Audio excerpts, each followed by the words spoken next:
pero Él se va a presentar como ¿qué? Ángel de luz. Entonces tenemos que aprender a ¿qué?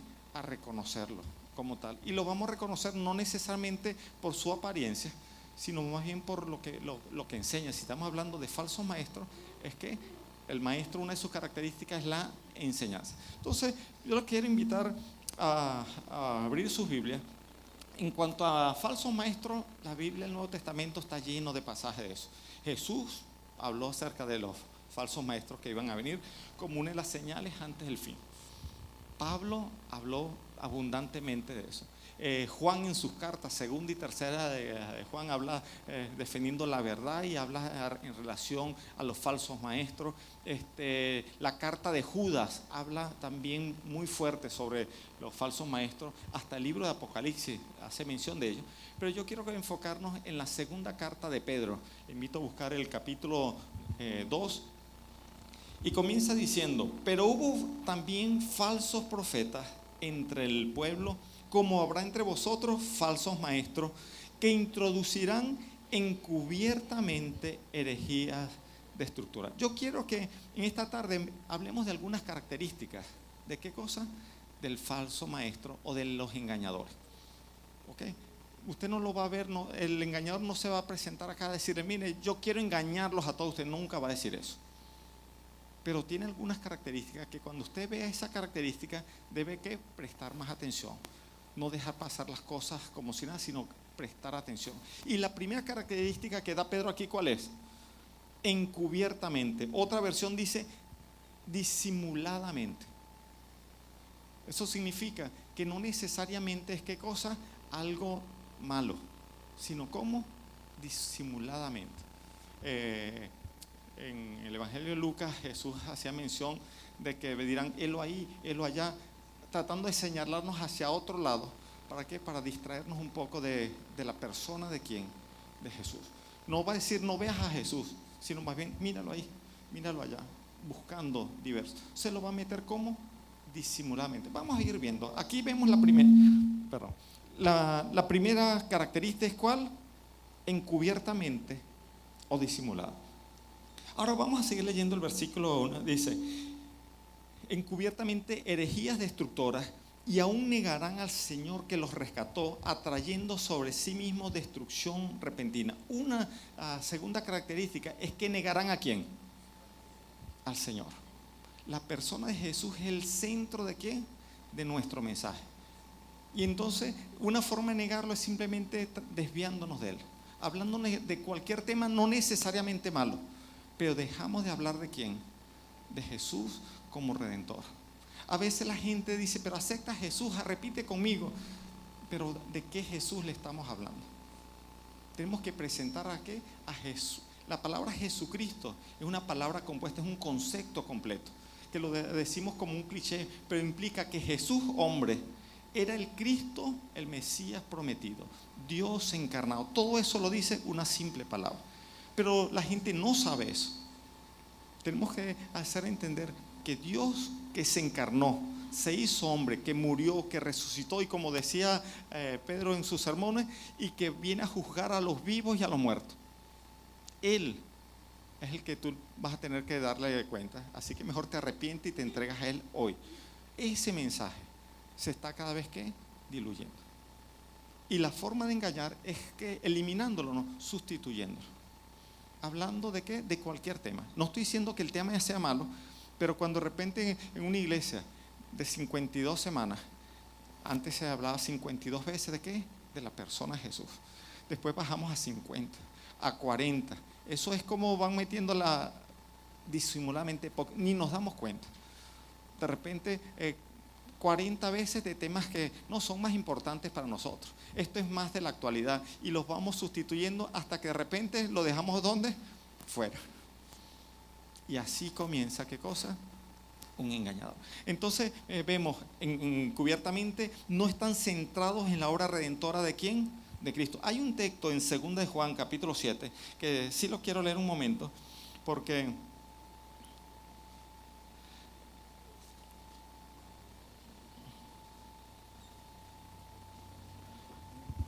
Porque muchos engañadores han salido por el mundo que no confiesan que Jesucristo ha venido en carne. Quien esto hace es el engañador y el anticristo. Que es la expresión que no reconocen que Jesucristo ha venido ¿qué? En carne. Como dije, la palabra Jesucristo ya es un concepto completo. Que ha venido en carne. Cualquier persona que hable muy bonito, pero que no está basado en la persona de Jesús, como dice, ojo con él, cuidado.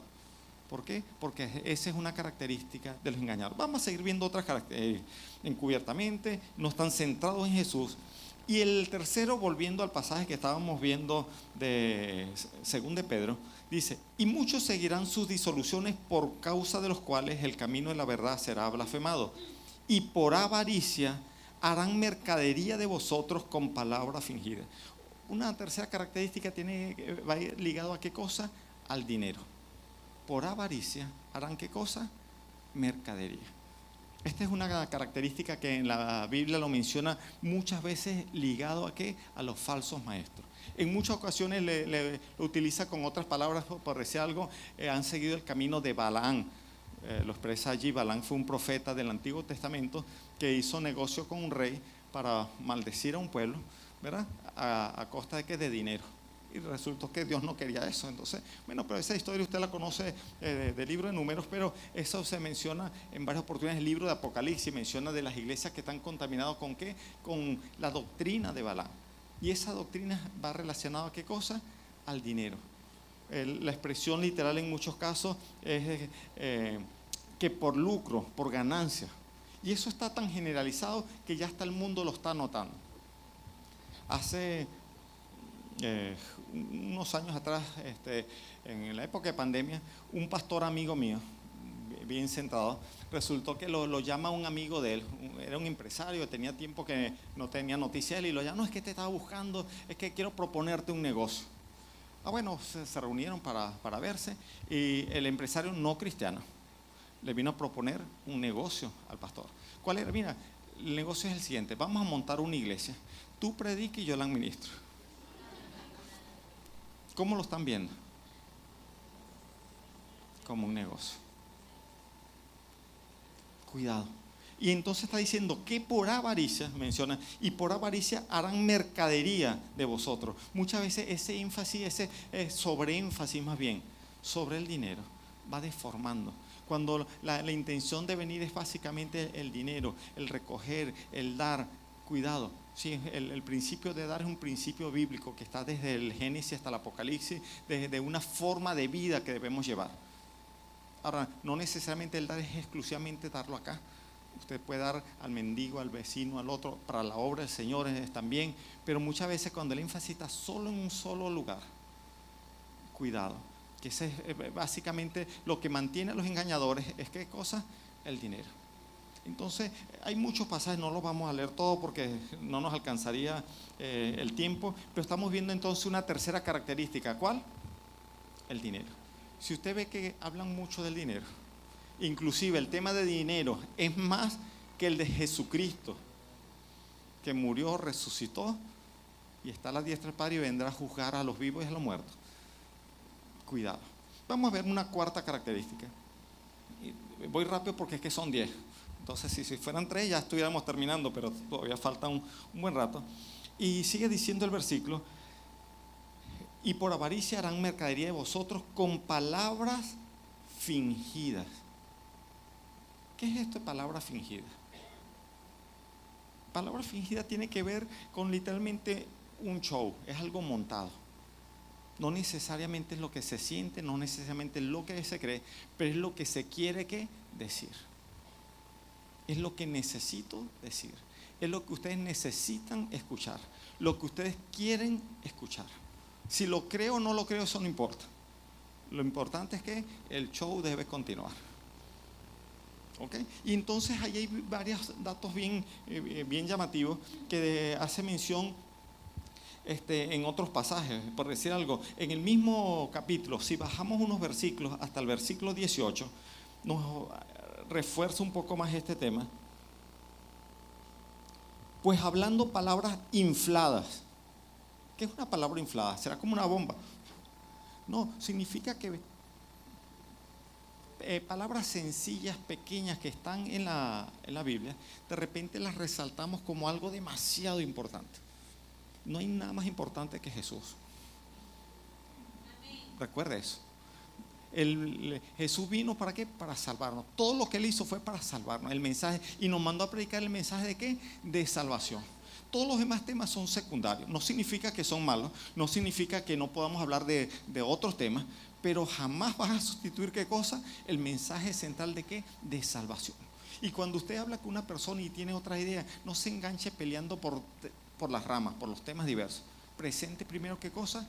El evangelio. Si no cree, ahí sí puede, tome el tiempo que quiera. Pero lo importante es presentarle ¿qué cosa? El mensaje de salvación. Ahora, las palabras infladas es agarrar cualquier palabra y agrandarla, darle más importancia, a tal punto que la resaltamos tanto que pareciera ser lo más importante. No, lo más importante es, qué sé yo, el púlpito en la iglesia. Sin un púlpito no hay iglesia. No estoy diciendo que sea bueno. Para el predicador es importante para colocar las notas, ¿ok? Pero no necesariamente es bueno o malo, es cosa inflada. Y el pasaje está diciendo, hablando palabras infladas y vanas. Mira, algo interesante de la forma de hablar de Jesús es que Él usó un lenguaje sencillo. Sencillo. Hablaba con los campesinos, hablaba con los pescadores. ¿Y de los pescadores de qué hablaba? De la pesca. Y le hacía el ejemplo, mire, el día de la venida del Señor, eso va a ser como tirar la red, salen todos los pecados juntos y después separamos los buenos de un lado y los malos al otro. Pero estaba hablando con agricultores y que le decía, es como la cosecha. Y cuando se mezclan el trigo y la cizaña, y dejen tranquilo que el día que el Señor venga, separará uno a un lado y el otro al otro. Pero es el mismo ejemplo, pero con un lenguaje sencillo para dos grupos diferentes. Con la samaritana les hablaba, comenzó la conversación hablando de qué, de profundidad teológica. No, comenzó con un vaso de agua. Y me regalas un vasito de agua, fue la expresión que dijo a la mujer samaritana. Y de ahí pasó a hablar de qué, del templo. Y después, bueno, ustedes conocen todo, pero en forma sencilla.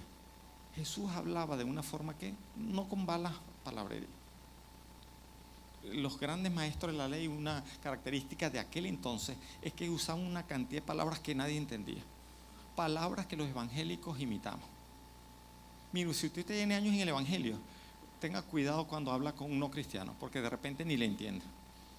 ¿Por qué? Porque acostumbramos a usar un léxico normal que de repente a veces ni nosotros sabemos. No es que ya yo soy regenerado por la sangre, por el acto propiciatorio de Dios. Y un poco de términos que a veces ni sabemos lo que estamos diciendo. No estoy diciendo que sean buenos o sean malos. Pero ¿qué es lo que queremos? Presentar el mensaje de ¿qué? Salvación. Y debo hacerlo de la manera más sencilla. La intención es que alcanzar a los que no han creído. No llamar la atención. Jesús, hablando con un gran maestro de la ley de su época, un hombre docto con tanto conocimiento, y a él sí le habla un poco fuerte, que fue a Nicodemo, Juan capítulo 3. Pero le dice, mira, si yo te hablase con palabras del cielo, quedarías loco.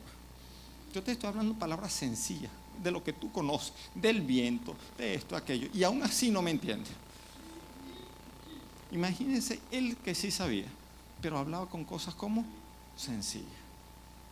Bueno, cuidado, que una característica de los engañadores es que tienden a hablar muy bonito, muy hermoso, palabras complicadísimas. Y ciertamente hay profundidad en la palabra de Dios, en los escritos originales, en el griego, el hebreo, el arameo, y uno puede discutir eso. Pero aquí, ¿qué idioma hablamos? Entonces vamos a hablar en castellano, vamos a hablar sencillo, siguiendo el ejemplo de ¿quién? De Jesús. Que él habló, a él lo que le interesaba es que la gente lo entendiera. Pero los falsos maestros lo que buscan es que exaltarse, mostrar qué tanto yo sé. Yo quiero que ustedes sepan que yo sé. Y es parte de ese falso maestro. Entonces aquí dice, pues hablando palabras infladas y vanas, seducen con concupiscencia de la carne y disoluciones a los que verdaderamente habían huido de los que viven en error. Otro versículo relacionado a esto está en en la carta de Judas. Y no voy a decir el capítulo, pero es el versículo 16, porque tiene un solo capítulo.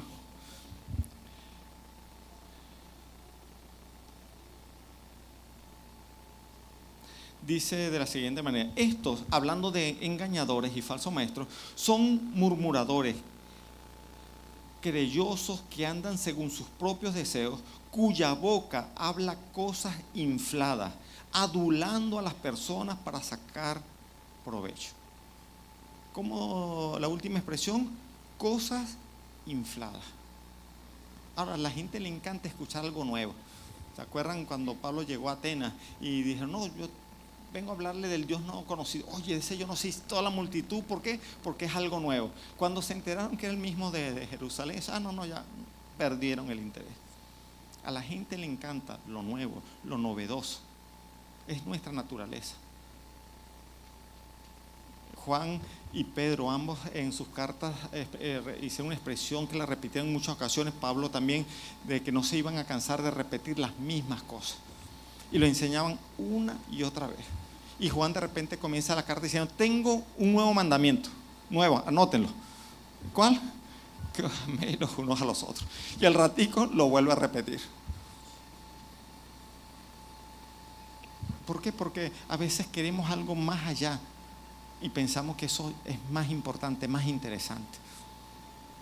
Pero eso es más interesante, no salva. Eso más interesante no es el camino al cielo. Eso más interesante es basura humana.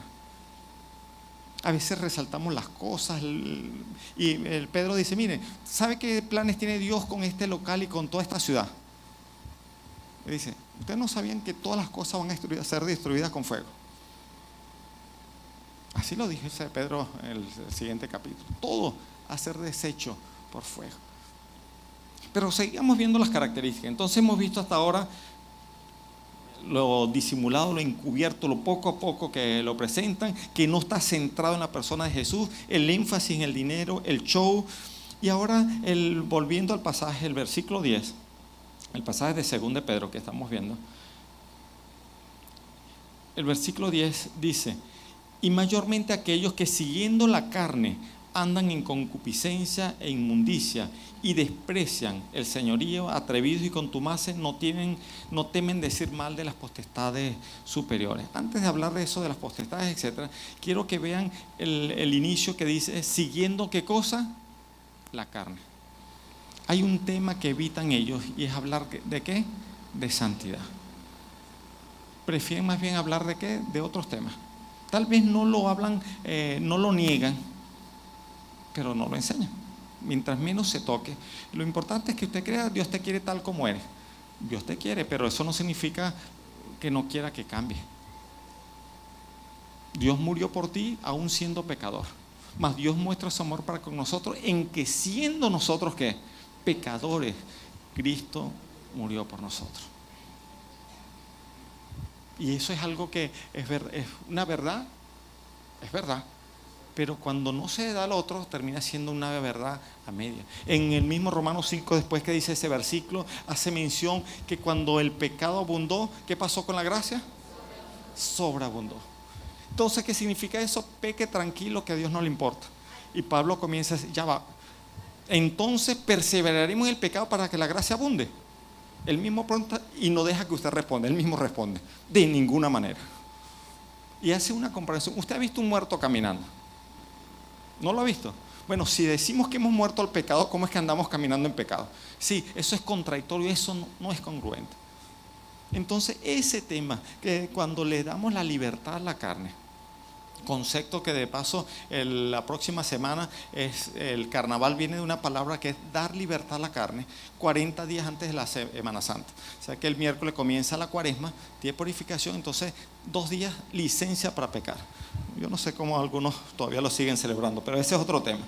Entonces los deseos de la carne comienzan siguiendo ¿a qué cosa? La carne. El versículo 13 hace mención: recibiendo el galardón desde su justicia, ya que tienen por delicia el gozar del deleite cada día. Estos son inmundicias y manchas, quienes aún mientras comen con vosotros se recrean en sus errores. Y el 14, tienen los ojos llenos de adulterio, no se sacian de pecar, seducen a las almas inconstantes, tienen el corazón habituado a la codicia y son hijos de maldición. De alguna manera alimentar los deseos de la carne, cuidado, o por lo menos no atacarlo. Porque Pablo en todas sus cartas decía, mire, este miserable de mí, ¿quién me librará de este cuerpo de maldad? Él lo decía. Y le decía, mire, oren por mí, yo tengo un problema. Lo que no quiero hacer, a veces eso hago. Que estaba mostrando su debilidad, mostrándose tal como es. No, yo soy súper. Pablo, el que no peca, no le afecta, no decía, yo también sufro igual que ustedes, las mismas tentaciones. Pero esos superhombres que no les toca nada, cuidado. ¿Por qué? Porque van olvidando la vivencia de esa santidad y terminan aumentando o facilitando los deseos de la carne. En este versículo del 10 al 12, volvemos al versículo 10, al final del 10, le añade una frase, dice, que son atrevidos y contumaces, no temen decir mal de las potestades superiores. Y tiene que ver con el hecho de que hablan de lo que no saben. Es decir, hablan de los poderes celestiales, de los arcángeles, y hablan del cielo y no han ido para allá. Le describen una cantidad de cosas que ellos mismos no han vivido. Y eso es lo que sigue diciendo, un ejemplo de eso es la potestad superior. Mientras que los ángeles, que son mayores en fuerza y en potencia, no pronuncian juicio de maldición contra ellas delante del Señor, pero estos hablan mal de cosas que no entienden. Como animales irracionales, nacidos para presa y destrucción, perecerán en su propia perdición. Cualquier persona que llega y le habla de cosas espirituales y del hermoso y del séptimo cielo y del no sé qué, y usted dice, wow, ese hermano sí sabe. Cuidado. Y sobre todo cuando de repente y dan muestras de que, o por lo menos vocifera, de que domina mucho el mundo espiritual. Y tiene poder sobre los demonios, sobre todo aquello, y agarran los demonios y los mandan a un lugar que ellos tampoco saben dónde queda. O sea, el demonio sale y pone el GPS y empieza a dar vuelta y dice, no, yo no sé dónde queda ese lugar para donde me mandaron. Sí, literalmente, lean ese pasaje que Judas también lo describe con las mismas frases. Y fíjense que hablan de cosas que no saben. Jesús le decía a Nicodemo en el Juan capítulo 3, de lo que sabemos hablamos. Mira, hermano, no pierda tiempo hablando de otras cosas. Hable de qué, del mensaje de salvación. Esa es la centralidad del cristiano hoy. No perdamos tiempo en qué, en otras cosas. Pero esos otros temas llaman más la atención, llenan más rápido las iglesias. Eso atrae a la gente. Pero ¿a qué tipo de gente atrae? La que no quiere escuchar que le hablen de la santidad, a los que no quieren escuchar de aceptar a Jesús, de que Jesús sufrió y nos dio ejemplo para sufrir también. Eso no nos gusta tampoco. Entonces ellos simplemente, una de sus características es que hablan de cosas que no saben. Es más, vamos a buscar ese pasaje paralelo en Judas, igual ¿no? sin decir el capítulo, del versículo del 8 al 10.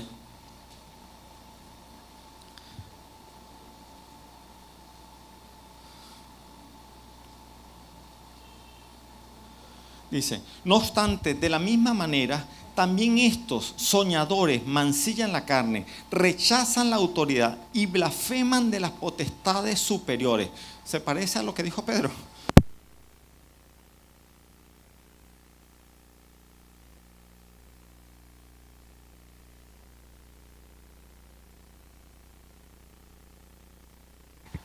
Sí, ahora sí.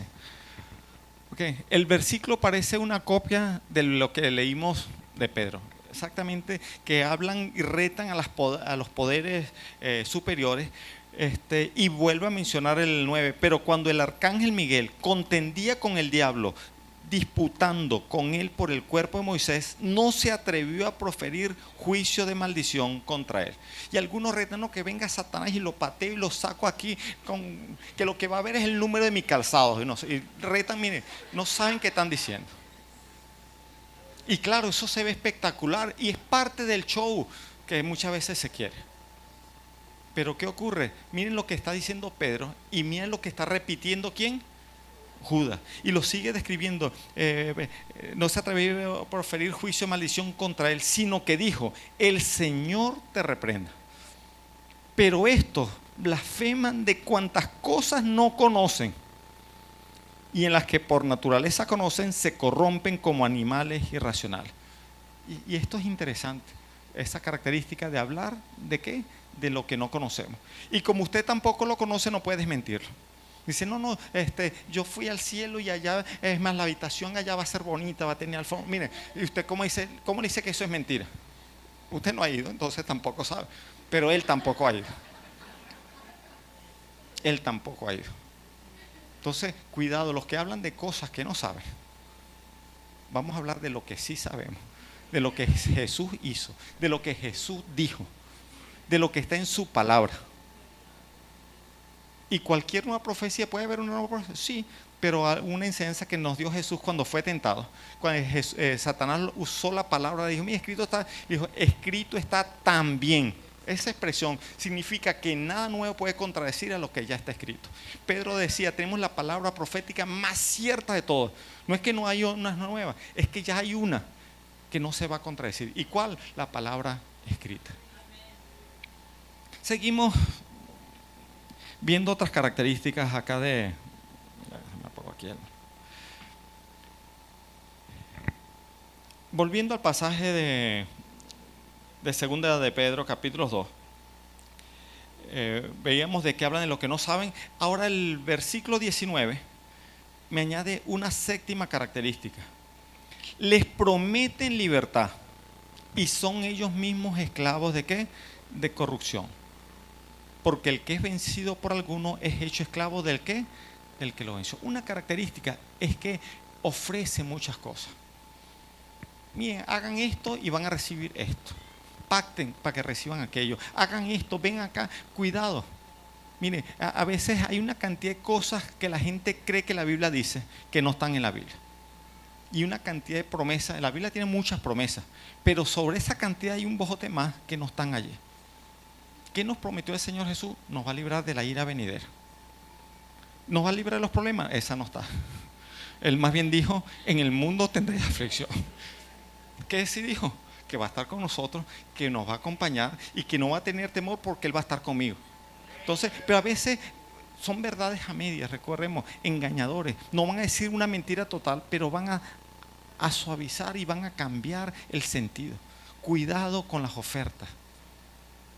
Muchos cristianos están siendo engañados por ofertas. ¿Dios es un Dios milagro? Sí. ¿Y hace milagro hoy? Sí. ¿Tiene poder para hacer milagro hoy? Sí. ¿Está obligado a sanarme? ¿Quién soy yo para obligar a Dios? Pablo mismo tenía un problema, un aguijón, y el Señor le dijo: no, en tu caso te lo voy a dejar. Y él sanaba a otro. Pero el Señor dijo: yo tengo un propósito con eso. Bástate en mi gracia porque mi poder se perfecciona en la Biblia. Y dice: y entonces aprendí que cuando soy débil, entonces soy fuerte. Porque ya no dependo de mí, sino de ¿quién? Del Señor. Y eso es parte de la soberanía de Dios. Pero cuando nosotros obligamos a Dios en algo y sobre todo ofrecemos algo, cuidado. Declarar no es malo. Yo declaro que hoy es martes. Y eso es cierto. Y eso es verdad.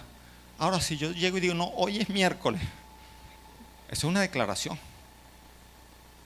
Yo puedo declarar la palabra de Dios, pero con mi palabra no puedo forzar lo que ya Dios ha dicho. Si yo declaro la palabra de Dios, es cierto. Si yo declaro otra cosa, ¿qué cree que se va a cumplir? ¿La mía o lo que está escrito? Entonces, cuidado. El principio acá tiene que ver: prometen ¿qué cosa? Libertad. Mire, hagan esto y tendrán una libertad financiera. Dios bendice, pero no como un condicional de algo. Bendice porque nos quiere y punto. Y si Él desea otra cosa, lo aceptamos. La doctrina que reinaba en la época de Job, ¿cuál era? Que si te portabas bien, te iba súper bien. Y de repente a él empezó a ir súper mal. ¿Por qué? Eso era un problema entre Dios y el diablo. Pero ese no tiene nada que ver él en eso. pero era el propósito y lo permitió por algo. ¿Ok? Entonces, cuidado con qué, con esas promesas que son campañas engañosas.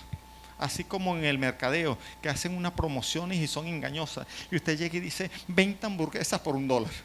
Y cuando llegue, y no es que vea borroso, algo le hacen, pero no, eso es a partir de mañana, hoy no. Eso fue hasta ayer, hace media hora ya sacó esa promoción. Eso era nada más por, bueno, algo le hacen. Se ve muy bonito, pero cuando usted llega allí, ¿qué ocurre? Y entre las otras promesas que haga esto y es salvo. Miren, agarre un pedacito de la cruz de Jesús y con eso usted lo lleva en la mano y es salvo. ¿Qué dijo Jesús? Yo soy el camino. Yo soy la verdad. Yo soy ¿qué? La vida. Nadie va al Padre sino solo por esto. Pedro decía, en ningún otro hay salvación. Y entonces cuando empezamos a añadirle, ofreciendo otras cosas, y algunos hasta piensan, no, yo soy salvo por esto, no, y yo di una buena ofrenda, ya yo, bueno, lo mismo que criticamos de repente de la Edad Media, que se vendían las indulgencias y todo aquello. A veces estamos haciendo mercadería con eso, pero cuidado con qué, con la oferta, cuidado con las promesas que están. Si seguimos leyendo en Pedro, vamos a pasar al capítulo 3. Vamos a encontrar otras características. Sigue Pedro hablando del mismo tema. En el versículo 3 específicamente, 3.3 dice, sabiendo primero esto, que en los postreros días vendrán burladores. Y esto me llama la atención, esta palabra burladores. Y es porque la burla en ningún momento se presenta en la Biblia como algo bueno. Más bien el Señor lo rechaza. Y vemos ejemplo en Proverbios, hace hincapié de la burla. En el Antiguo Testamento hay un ejemplo de unos muchachos que se burlaban de un profeta por el peinado que tenía y le salen unos osos y se los comieron. Todo aquello cuando el profeta Eliseo. ¿Okay? Pero si estamos hablando de maestros de Dios, si estamos hablando de qué, de ministros del Señor, y que tienen como práctica la burla, cuidado. ¿Por qué? Porque aunque esté hablando de un falso maestro, la burla no es una característica, no es un fruto del espíritu. ¿Es un fruto de quién? De la carne. Y si voy a confrontar a un falso maestro, se lo digo de frente, no riéndome. Y le digo, eso que tú estás diciendo, eso es falso. Jesús no empezó a burlarse de Satanás cuando lo tentó. Le respondió ¿cómo? Contundentemente. Y entonces, porque parte de la burla es ese efecto también de lo que veíamos en el punto 4 del show. La gente le encanta ese show y la burla y se señala y critica de repente a otros ministros porque lo hacen diferente y son ignorantes, no saben tanto como yo, etcétera. Y entonces cuidado, porque esa forma de enseñanza con la burla contamina. El pecado es como el cáncer. Usted dice, no, pues que tengo un poquitito, no, ¿qué tienes? No, pero es poquito, es nada más un pedacito del cuerpo, el resto está bien. Pero si ya lo tiene, cuidado. ¿Ok? Entonces, otra característica es que burladores. Sobre esta misma expresión escribió también Judas. Y quiero que leamos en Judas el versículo 18.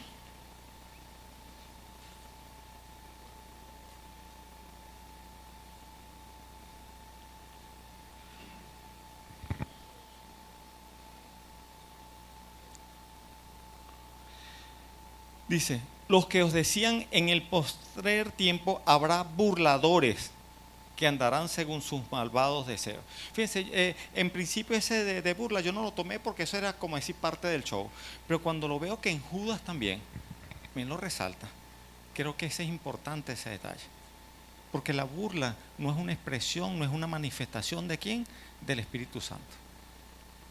Cuidado.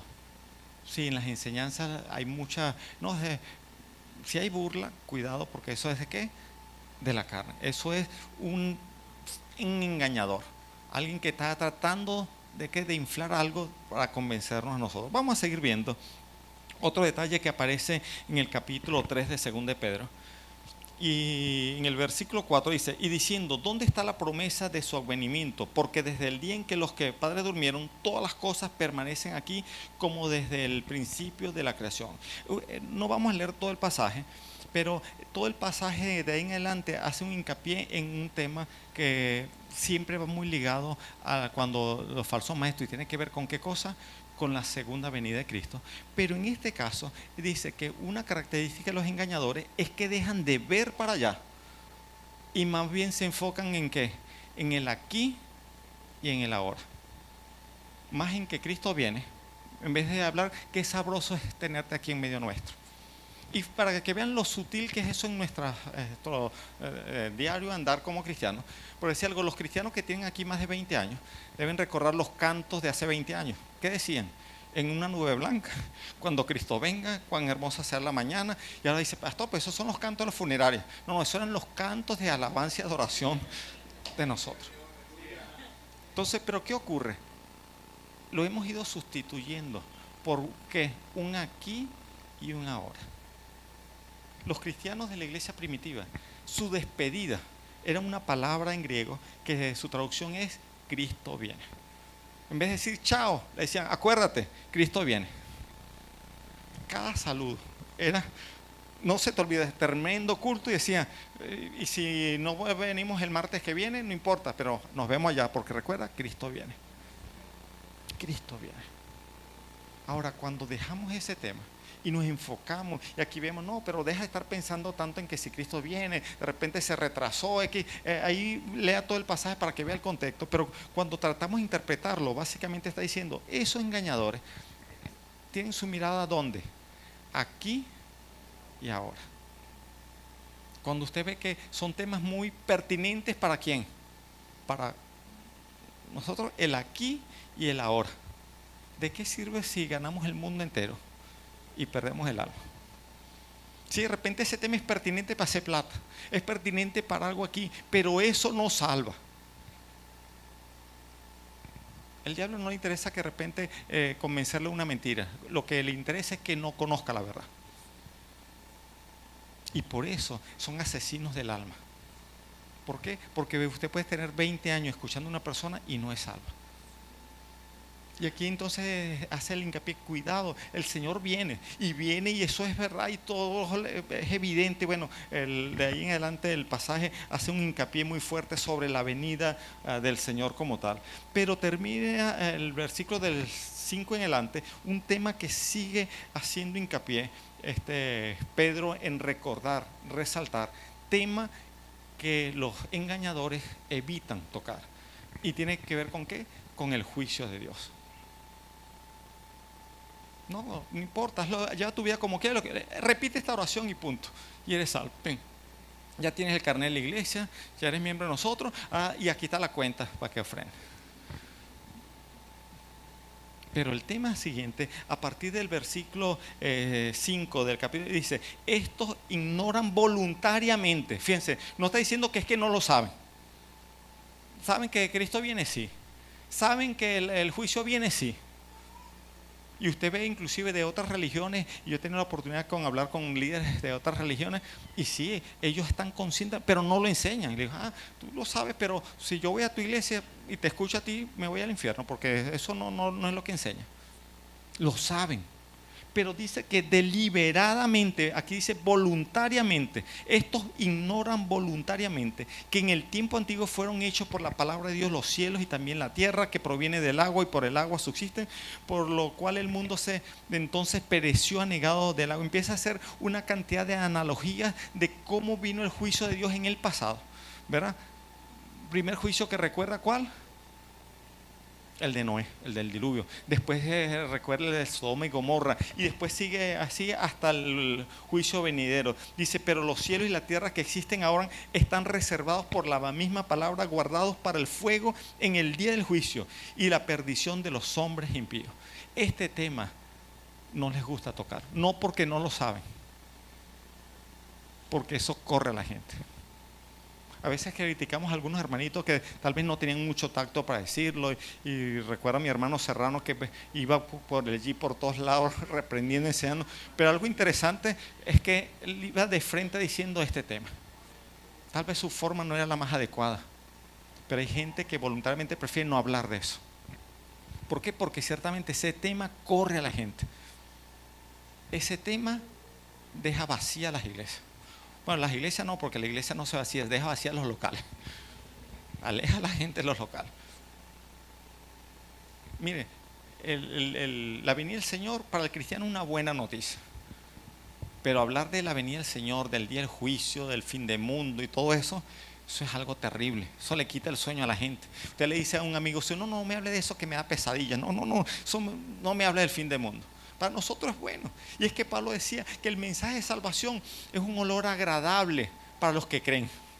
Pero a la vez es un olor ¿de qué? De muerte para los que no creen. Porque el día final va a ser el momento más terrible para la humanidad. Para nosotros es una fiesta, nos están dando la bienvenida ya, nos reciben con un banquete y dicen, mira, allá está el cuartico tuyo con todas las comodidades y hay jacuzzi, quién sabe qué cosa, no he ido allá, no sé qué hay, pero sé que hay grandes sorpresas para nosotros, ¿verdad? Voy a ser hospedado en la casa de mi padre y esa sí es una promesa real que tengo.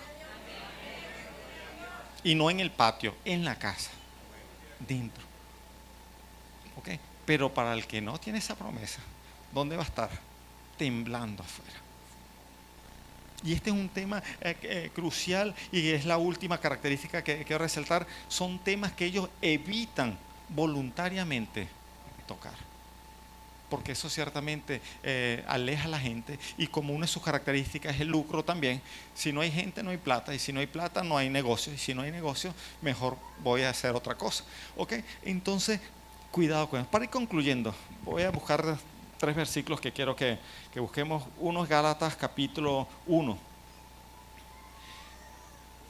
Un dato histórico de la ciudad de Gálatas en los viajes misioneros de Pablo es que Gálatas fue una de las ciudades que más tiempo invirtió Pablo en la predicación. Porque realmente Gálatas, o los Gálatas, era Galacia, una región, era como un estado, y estaba, como dice, estaba atravesado en todos los viajes de Pablo. Él tenía que pasar por ahí para ir para cualquier lado. Entonces Pablo visitó esa región. ¿En qué viaje misionero? En el primero. De ida, y de regreso, ¿por dónde pasó? Por ahí otra vez. En el segundo pasó por ahí, de regreso también. Eso estaba atravesado. Es decir, que Pablo lo visitó más que ninguna otra región.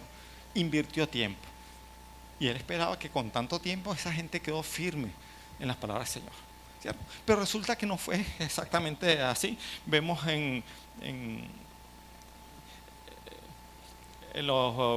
vamos a leer, iba a leer del 8, pero vamos a leer desde el 6. Dice, estoy maravillado. Este es Pablo hablando de los hermanos ¿de qué? De Galacia.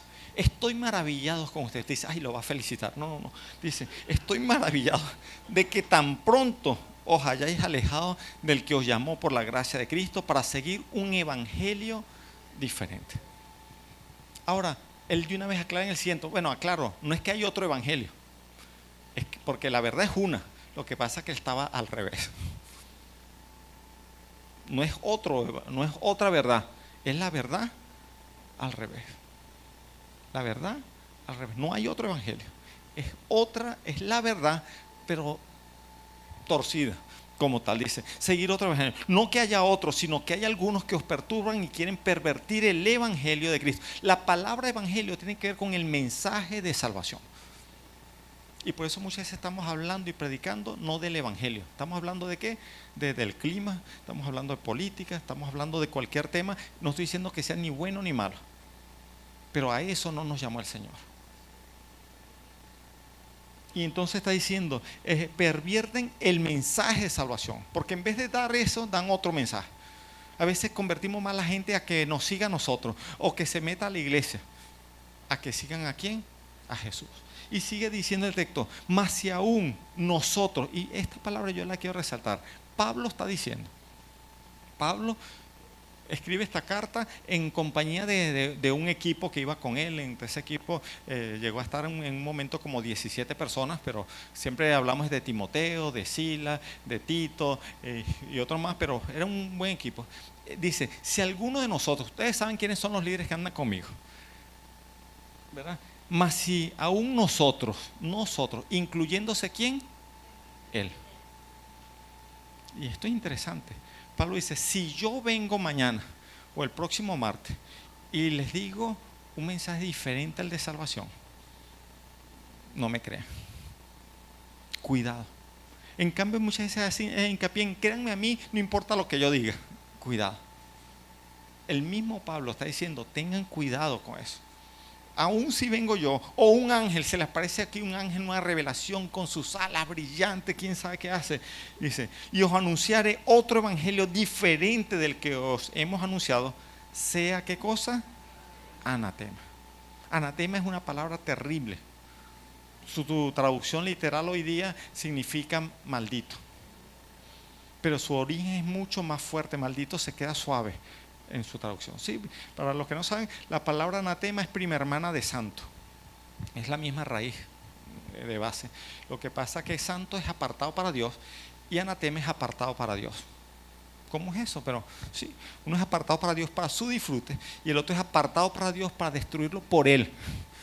Y eso se traduce en maldito. Si algo o alguien está, Dios le dice, no me lo toque que se lo voy a destruir yo. Eso está maldito. Entonces por eso se traduce como ¿qué? Como maldito. Pero maldito realmente es poco. Maldito es pequeño. ¿Se acuerdan? Jericó dice, la ciudad entera, en las guerras, el botín era del que ganaba. Pero dijo, todas las demás ciudades son para ustedes. Jericó me la dejan. Y todo lo que está allí va a ser destruido como algo anatema. ¿Se acuerdan de ahí el que agarró de lo anatema, todo aquello? Anatema es porque eso era para ser destruido. Y esa destrucción iba a ser una ofrenda ¿para quién? Para Dios. Entonces ciertamente Jericó era maldito, porque había sido marcada para hacer ¿qué cosa? Destruida. Entonces está diciendo que el que enseñe otro evangelio, otras traducciones lo ponen sea maldito de una vez.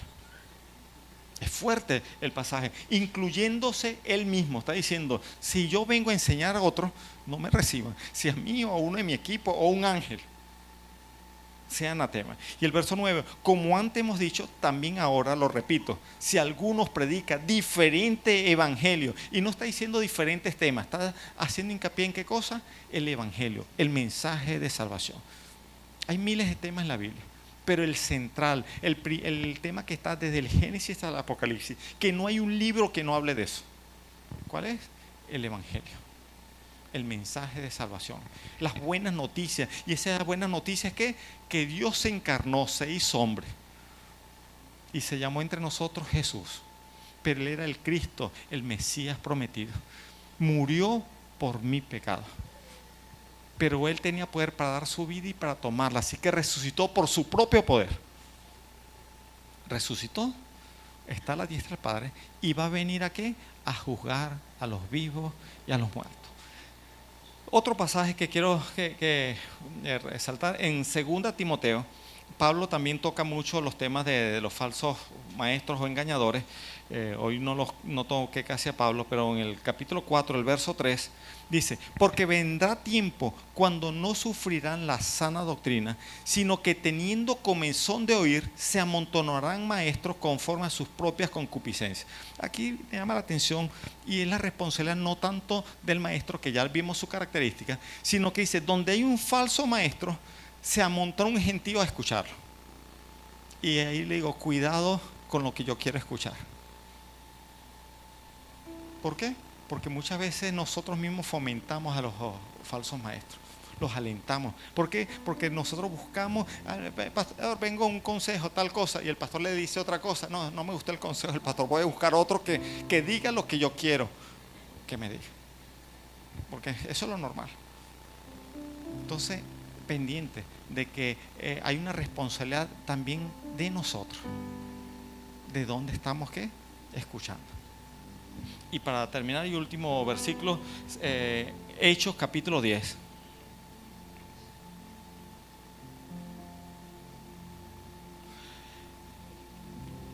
El versículo 42 es parte de la predicación de Pedro en la casa de Cornelio. Cornelio era un gentil, un centurión romano, no era judío, aunque conocía las costumbres, probablemente era un seguidor también, lo que se conoce como un prosélito, que era un judaizante, pero temeroso de Dios, pero no conocía a Dios. todavía no era salvo. Y Pedro va y le da el mensaje de salvación por el medio de la calle. Y yo quiero que leamos una pequeña porción, el versículo 42 y 43, que es la conclusión de ese sermón de Pedro. Dice, y nos mandó, ¿hablando de quién? De Jesús. Y nos mandó que predicásemos al pueblo y testificásemos que Él es el que Dios ha puesto por juez de vivos y muertos. Vamos a aprovechar el tiempo de presentar a quién, a Jesús, que es la verdad. Que Él nos mandó a hablar de Él. ¿De qué hablamos cuando le predicamos a otra gente? Bueno, yo no sé cuántos temas tocamos, pero que en eso no dejemos de tocar ¿qué cosa? De Jesús. Jesús y hace hincapié que Dios ha puesto por juez de vivos y muertos. Y el 43 dice, de este dan testimonio todos los profetas. ¿Qué libro de la Biblia habla de Jesús? Todos los libros. Lo está diciendo Pedro. Que todos los que en Él creyeren recibirán perdón de pecados por su nombre. ¿Qué nos interesa a nosotros presentar? A Jesús. ¿En qué necesita la gente creer para ser salvo? Creer que Jesús es Dios encarnado. Que Dios nos amó de tal manera que viendo que estamos condenados a muerte, vino Él a morir en nuestro lugar. Que Él pagó mi culpa. Murió por ser todopoderoso, resucitó. Y te dice, si me aceptas y crees en mí, serás salvo. Y eso no cambia porque Dios no cambia. Él no es mentiroso tampoco. La salvación tiene que ver con creerle a Dios. Creer que Él pagó mi pecado. Pero es que yo fui muy malo. ¿Sabe quién te está diciendo que te va a perdonar? El Rey de Reyes. El juez. Si Él te dice que te perdona es porque te perdona. Si Él dice que pagó es porque pagó bastante. Suficiente y tanto que no importa lo que tú hayas hecho, es mucho más lo que Él pagó. Hay gente que dice ser cristiana y todavía no cree, no entiende lo que hizo Jesús por sí. Se sienten todavía culpables de algunos pecados porque no han entendido lo que hizo Dios. No han entendido que en la cruz lo que murió no fue un perro, fue su mismo hijo, su misma persona. Que quien sufrió fue Él mismo, que Él llevó en sí mismo el castigo que cada uno de nosotros merecía. Y lo hizo voluntariamente. No fue porque no podían. El Pedro quiso defender a Jesús cuando lo iban a arrestar y le dijo, mira, ¿tú crees que ahí no hay miles de ángeles que quieran defenderme? A mí nadie me quita la vida. Yo pongo mi vida y yo la puedo volver a tomar. Tenemos que entender quién es Jesús. El Señor. Tenemos que entender lo que Él hizo por mí. Tengo que entender quién soy yo, un pecador. Que haga lo que haga, nada me va a dejar, me va a salvar. Pero la promesa de Él es que si lo acepto, ¿soy qué cosa? Hijo de Dios. Ahora, aceptar lo que significa. Juan 1:2 dice, más a todos los que le recibieron, a los que creen en su nombre, les ha dado el derecho, el privilegio de ser hijos de Dios. Pero ese de aceptar, ¿qué significa? Aceptar significa aceptarlo como Rey de Reyes, aceptarlo como jefe, aceptarlo como mi Señor, donde Él manda y yo obedezco. Una persona que dice, te acepto, pero llevo mi vida como yo quiera, te acepto a mi manera. ¿Tú crees en Dios? Sí, yo lo creo a mi manera. Los demonios también creen en Dios como que existe, sí, pero no le hacen caso. Santiago 2:19, ¿crees en Dios? Bien haces. Los demonios también creen y tiemblan, pero no le hacen caso. Creer a Dios significa que entender lo que Él hizo, pero también aceptarlo como Señor de mi vida. Y a partir de ese momento, ¿qué? Obedecerlo. Yo quisiera preguntar si hay alguna persona que tal vez nunca ha tomado la decisión de aceptar a Jesús como Señor de su vida. Yo quiero decirte, hoy es la oportunidad de aceptarlo. En ningún otro nombre hay salvación. La salvación no está por venir a un local, no es por meterse evangélico o a ninguna religión. Tiene que ver en qué, en aceptar a Jesús como Señor de tu vida. Si tú quieres tomar esa decisión hoy, yo te invito a que la hagas. Hoy es el día aceptable. Tú dices, bueno, pero yo lo puedo hacer mañana. Lo puedes hacer mañana. Lo que yo no sé es si tú estés vivo mañana o si el Señor viene hoy. lo que ocurra primero. La Biblia dice, aprovecha hoy mientras hay oportunidad.